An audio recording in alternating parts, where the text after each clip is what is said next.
Hello everyone, welcome to my YouTube channel.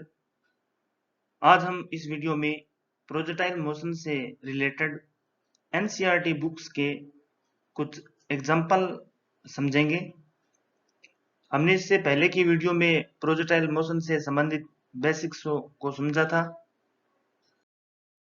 उसमें हमने देखा किस प्रकार प्रक्षेपी गति जो है उसको अपने समझा सकते हैं और उससे संबंधित जो महत्वपूर्ण बिंदु है जैसे अधिकतम ऊंचाई, क्षैतिज परास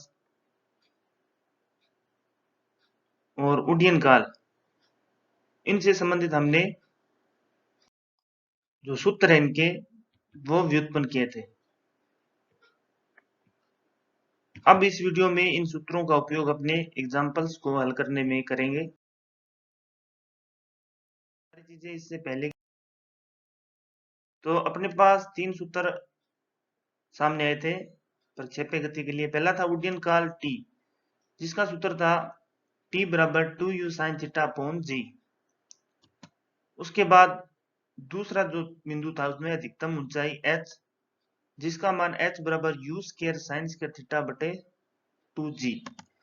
और लास्ट उसमें था क्षैतिज परास यानी r, जिसका फॉर्मूला है u square by g sine 2 theta, जहां u जो है किसी वस्तु को अपने प्रारंभिक वेग दिया जाता है, उसका मान थीटा यहाँ पर जिस एंगल से क्षैतिज के साथ फेंकते हैं, और जी यहाँ पर गुरुत्वीय त्वरण है। जैसे एनसीईआरटी बुक्स के अंदर एग्जाम्पल 4.7 है। गैलेरियो ने अपनी पुस्तक टू न्यू साइंसेज में कहा कि उन उन्नयन के लिए जिनके मान 45 डिग्री से बराबर मात्रा में अधिक या कम है, उनके क्षैतिज परास बराबर होते हैं। हमें इस कथन को सिद्ध करना है। तो उन्नयन कोण का मतलब है जो क्षैतिज के साथ कोण होता है, तो ये कोण है 45 डिग्री। अब ये कह रहा है इस 45 डिग्री से बराबर मात्रा में अधिक या कम, कहने का मतलब 45 से अधिक का मतलब 45 से ज्यादा, और कम का मतलब क्षैतिज से इस तरफ 45 से कम। तो दोनों बराबर होने, जैसे अगर अपने 2 डिग्री बढ़ाएं तो 47 डिग्री और उतना ही डिग्री कम करें यानी 43 डिग्री, तो दोनों इन कोणों पर अगर किसी वस्तु को फेंका जाता है तो इसके क्षैतिज परास का मान जो है अपने को बराबर प्राप्त होता है। 45 में 5 ज्यादा कर दो अपने 50 डिग्री, और 5 ही कम करते हैं तो 40 डिग्री। तो 40 डिग्री और 50 डिग्री पर अगर किसी वस्तु को फेंका जाता है तो उसका जो क्षैतिज परास अपने को प्राप्त होगा दोनों एंगल्स पर वो बराबर प्राप्त होगा। अपने को ये चीज सिद्ध करनी है। तो अपने पता है क्षैतिज परास का सूत्र क्या होता है, आर बराबर यू स्क्वायर बटा जी साइन 2 थीटा। अब ज्यादा कोण के लिए क्षैतिज परास यानी जो थीटा अपने को क्या लेना है 45 से ज्यादा, तो अपने मान लेते हैं 45 प्लस एल्फा। तो फॉर्मूला क्या बना, आर बराबर u square by g sine 2, और मैंने थीटा की जगह यहाँ पर 45 प्लस एल्फा लिख दिया। अब 2 का अंदर गुणा करेंगे तो ये कितना हो जाएगा 45 का 90 और इंटू 2 एल्फा, ये बना साइन 90 प्लस थीटा, यानी साइन 90 प्लस थीटा क्या होता है कोस थीटा। तो यहाँ पर थीटा की जगह 2 एल्फा आ रहा है, तो फॉर्मूला बनेगा u square by g cos 2 alpha, जब एंगल ज्यादा हो। कम के लिए अपने इसको क्या लिखेंगे, कोण जो है थीटा अपने 45 डिग्री माइनस एल्फा लिखेंगे, क्योंकि कम करना है। दोनों में एल्फा लिए क्योंकि जितना कम करना है उतना ही ज्यादा करना है, यानी 45 से बराबर दूरी पर अपने को एंगल लेने। 45 से जितना कम ले रहे हैं उतना ही 45 से ज्यादा लेना है, तो दोनों जो क्षैतिज परास है दोनों एंगल पर वो बराबर आएगी, ये अपने को सिद्ध करना है। तो 45 माइनस एल्फा यानी कम ले रहे हैं, अंदर गुणा करेंगे 90 माइनस 2 एल्फा, और साइन 90 माइनस 2 एल्फा भी क्या होता है कोस थीटा अपने को प्राप्त होता है। ये अपने 11th में जब मैथमेटिक्स के अंदर अपने पढ़ते हैं ट्रिग्नोमेट्री के बारे में, उसमें इनके सूत्र होते हैं। साइन 90 प्लस थीटा या sine 90 minus theta cos theta के बराबर होता है। तो ये भी अपने को फॉर्मूला जो है u square by g cos 2 alpha प्राप्त होगा। इसका मतलब ये हुआ जितने कोण पर अपने किसी वस्तु को 45 से ज्यादा पर फेंका या 45 से उतने ही कम पर फेंका, दोनों का जो क्षैतिज परास अपने को क्या प्राप्त हो रहा है, बराबर प्राप्त हो रहा है। यही अपने को सिद्ध करना था। यहाँ पर अल्फा का मान कुछ भी हो सकता है, आप चाहे 5, 7, 10 डिग्री कुछ भी ले लो, तो दोनों का मान जो अपने को एक जैसा प्राप्त होगा, ये गैलीलियो ने अपनी पुस्तक में सिद्ध किया था और अपने फॉर्मूले के द्वारा भी इसको सिद्ध कर सकते हैं। नेक्स्ट है अपने 4.8 एग्जाम्पल। एक पैदल यात्री किसी खड़ी चट्टान के कोने पर खड़ा है। चट्टान जमीन से 490 मीटर ऊंची है। वह एक पत्थर को 36 से 15 मीटर प्रति सेकंड के आरंभिक चाल से फेंकता है। वायु के प्रतिरोध को नगण्य मानते हुए ज्ञात कीजिए पत्थर को पहुंचने में कितना समय लगेगा और जमीन से टकराते वक्त उसकी चाल क्या होगी। इस प्रश्न के अंदर अपने को जो गति है वो एक प्रक्षेपी के रूप में होगी, लेकिन इसमें अपने को कोई एंगल नहीं दिया गया है। तो गति के समीकरणों द्वारा जो कि घटकों के रूप में अपने पढ़ा था पहले की वीडियो में, तो उनका उपयोग करते इस प्रश्न को समझेंगे। तो एक्स और वाई दिशा में अलग अलग अपने इस प्रश्न को देखते हैं। तो मान लेते हैं जहां पर ये व्यक्ति खड़ा हुआ है वो मूल बिंदु है और इस दिशा में एक्स एक्स मान लिया और ऊपर की तरफ वाई एक्स। लेकिन ये जो वस्तु फेंकी जाती है वो नीचे की ओर जा रही है। इसका मतलब वाई के लिए जो मान है अपने इसका ऋणात्मक लेंगे। तो प्रश्न में अपने को दिया हुआ क्या है, एक तो एक्स अक्ष के अनुदिश वेग दिया है 15 मीटर प्रति सेकंड, क्षैतिज दिशा में, इस क्षैतिज जो अपने एक्स मान लिया, तो ये 15 मीटर प्रति सेकंड दिया हुआ है। मूल बिंदु पर जो स्थितियां है x zero y zero, x zero y zero यानी एक्स एक्स की तरफ जो मूल बिंदु पर स्थिति तो उसका मान जीरो, वाई की तरफ मूल बिंदु स्थिति, और वाई दिशा में वेग जो है वो जीरो मूल बिंदु को सापेक्ष। वाई दिशा में त्वरण, अब ये गति जो है गुरुत्वीय त्वरण के अधीन हो रही है, तो जी माइनस जी प्राप्त होगा, क्योंकि जी का मान यहाँ पर -9.8 मीटर प्रति सेकंड स्क्वायर, क्योंकि वाई का जो ऊपर की तरफ अपने जो घटक लिया है, और दूरी यहाँ पर अपने को प्राप्त होगी, इसमें मान लेते हैं -490 मीटर, क्योंकि नीचे की ओर है ये दूरी, विस्थापन जो हो रहा है वो नीचे की ओर। अब इस घटक वाली इक्वेशन से देखते हैं y बराबर y0 plus y0 y into T A by T square by 2। तो यहाँ पर y का मान रखते हैं 490, y0 का मान 0 है और y0 y इसका मान भी 0, ए वाई की जगह यहाँ पर त्वरण जो g का मान रखते हैं तो 9.8 टी स्क्र बाई 2। अब इसको हल करते हैं तो यहाँ से t का मान अपने पास 10 सेकंड प्राप्त होता है, यानी वस्तु जो है 10 सेकंड पश्चात जमीन पर पहुंचती है।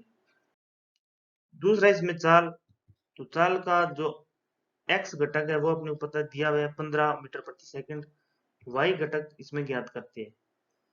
तो वेग के लिए अपने पास जो समीकरण है v बराबर v0 प्लस ए टी, ये भी अपने पहले की वीडियो में इसके बारे में समझा था, और घटकों के रूप में इसको इस प्रकार लिखा जा सकता है। तो y घटक के लिए देखो vy बराबर v0y प्लस ए वाई टी। तो vy का मान अपने को निकालना है, v0y का मान 0 और ए वाई यहाँ पर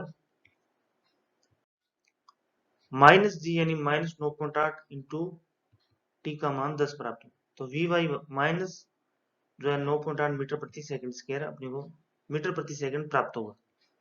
तो जो नेट वेग है वो निकालेंगे, वस्तु का परिणामी वेग जो है, तो 15 का स्केल यानी एक्स की दिशा में, और माइनस जो है ये रकम -98 का स्केल, तो -98 स्क्वायर करें तो प्लस का ये 9604 और 15 का जो है 225, दोनों को जोड़ेंगे तो अंडर रूट के अंदर 9829 और इसका जो मान है वो लगभग 99 मीटर प्रति सेकंड अपने को प्राप्त होगा। इस प्रकार अलग अलग घटकों के रूप में भी अपने वेग ज्ञात कर सकते हैं। नेक्स्ट जो क्वेश्चन है उदाहरण 4.9, 36 से ऊपर की ओर 30 डिग्री का कोण बनाते हुए क्रिकेट की गेंद 28 मीटर प्रति सेकंड की चाल से फेंकी जाती है। इसमें ज्ञात करना है अधिकतम ऊंचाई और उसी स्तर पर वापस पहुंचने में लगा समय और फेंकने वाले बिंदु से उस बिंदु की दूरी जहां तक गेंद पहुंचती है। तो इन तीनों के बारे में चर्चा करते हैं। पहले अपने निकालते हैं अधिकतम ऊंचाई। तो अपने को इस प्रश्न में दिया गया है एंगल थीटा 30 डिग्री और प्रारंभिक वेग यानी u का मान है 28 मीटर प्रति सेकंड। इसको इस डायग्राम द्वारा अपने दर्शा सकते हैं। अधिकतम ऊंचाई का अपने पास फॉर्मूला है u square sine square theta बटे 2g। अब u का मान यहाँ पर 28 रख दिया, साइन स्क्वायर 30 डिग्री, अब साइन 30 से 1/2 होता है उसका स्क्वायर, 28 को स्क्वायर को 28 इंटू 28 लिख दिया।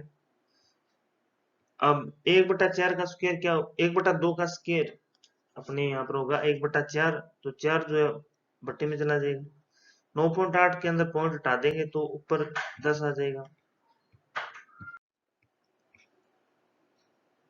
इसको हल करने पर h का मान अपने पास 10 मीटर प्राप्त हो। दूसरा इसमें उसी स्तर पर वापस पहुंचने में, कौन से स्तर पर, जहां से चला था, तो यहां से चला था और यानी वापस 36 पर आ जाए तो उसको पहुंचने में लगा समय क्या कहलाता है। तो अपने पढ़ा था पिछली वीडियो में, यहां से जहां मूल बिंदु से जहां पर प्रक्षेपण होने के बाद वापस आता है तो वो उड्डयन काल कहलाता है। उसका सूत्र क्या होता है 2u sin थीटा बटे जी। तो अपने पास 2 गुणा u का मान 28 साइन थीटा 30 डिग्री बट्टे में जी का मान 9.8 और साइन 30 का मान 1/2 तो बट्टे में 2 आ गया और 9.8 पॉइंट आया तो ऊपर की तरफ 10 आ गया। यहां से उड्डयन काल का मान अपने पास 2.9 सेकंड प्राप्त होगा।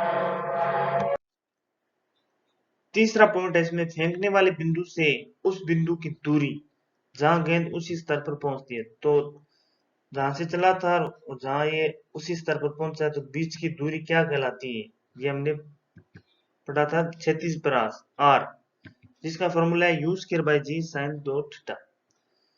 तो u का मान 28, g का मान 9.8 और साइन 2 थीटा यहाँ पर तो 2 गुणा 30 डिग्री होने को प्राप्त होगा। 2 गुणा 30 डिग्री साइन 60 होगा और साइन 60 का मान होता है √3/2 और यहां से इसको हल करने पर जो आर का मान अपने को प्राप्त होगा 36 परास का वो 69 मीटर प्राप्त होगा। इस प्रकार 36 परास, अधिकतम ऊंचाई, उड्डयन काल, प्रक्षेप्य गति से संबंधित इन प्रश्नों को अपने हल कर सकते हैं। अपने को जो कोण है और प्रारंभिक वेग अगर दिया होता है तो इनसे संबंधित किसी भी प्रकार के प्रश्नों को अपने हल कर सकते हैं। एक अन्य एग्जांपल को और देखते हैं जो कि बुक्स के अंदर से जो लास्ट के क्वेश्चन है उनमें से है। कोई गोली 36 से 45 डिग्री कोण बनाते हुए दागी गई और वह 9 किलोमीटर दूरी पर गिरती है। इसका प्रारंभिक वेग ज्ञात करना है। तो अपने को थीटा दिया हुआ है, कोण जो है 45 डिग्री है और दूरी, दूरी का मतलब अपने को 36 परास दिया है। आर का मान वो कितना 9 किलोमीटर या 9000 मीटर। अब 36 परास का फॉर्मूला अपने को ध्यान में होना चाहिए, आर बराबर u square by g sine 2 theta. तो आर का मान यहाँ पर कितना दिया गया 9000, यू स्क्वायर का यू स्क्वायर और 2 थीटा का मान ये साइन 90 हो गया क्योंकि थीटा 45 है तो 2 थीटा जो है 90 हो जाएगा बटे जी का मान अपने पास 10 मीटर प्रति सेकंड स्क्वायर। अब साइन 90 एक होता है यू स्क्वायर का यू स्क्वायर और ये 10 बटे में इसका तिरछा गुणा हो जाएगा तो ये कितना आ जाएगा 90,000 और यू स्क्वायर बराबर 90,000 है तो यू का मान कितना आएगा अंडरूट 90,000 और 90,000 का अंडरूट अपने पास कितना आता है 300 मीटर प्रति सेकंड। तो प्रारंभिक वेग का मान अपने पास कितना आया 300 मीटर प्रति सेकेंड।